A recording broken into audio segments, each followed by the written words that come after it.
আজকে যে জন্য আপনাদেরকে আমরা নিয়ে আসছি এটা হলো গ্রীষ্মকালীন বীজের যে গুণগত মান এখানে শতকরা 85 থেকে 90 95 পর্যন্ত অঙ্কুরিত হয়েছে।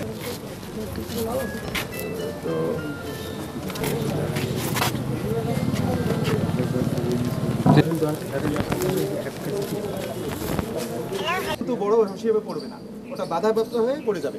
আর এর জন্য কিন্তু স্কুটা দেওয়া যাবে না, কারণ কি তাপমাত্রায় বেশি বেড়ে গেলে ওই মাটির তাপমাত্রা বেড়ে গেলেও এই মাসের থেকে শুরু করে আগামী মাসের প্রথম সপ্তাহ অর্থাৎ আগস্টের যে আকার সেটা কিন্তু বড় হবে।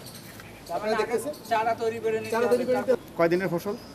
এটি 3 মাস বড় হয়ে গেছে। আর যেটা রোপণ করলাম চারা তুলে সেটা হইল না। ওনার কথাটাকে অন্য জায়গায় সেটা বড় হয় নাই, তো যেটা উনি মূল লাগাইছিল সেটা কিন্তু অনেক বড়। কিন্তু অন্যরা আবার কি করবে? আগ্রহী হবে এবং আমাদের এখানকার ভালোভাবে গিয়ে এটাকে এখন কি করবেন, আগে বীজতলা বানায়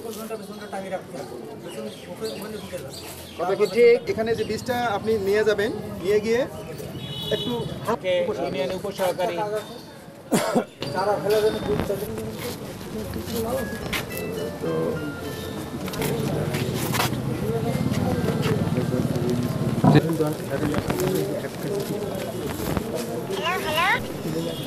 ঠিক আছে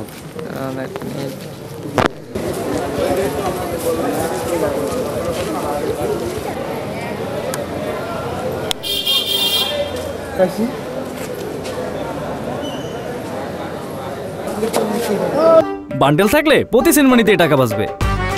বিকাশ সেনমানি বান্ডেল কিনে জিতুন প্রতি লেনদেনে।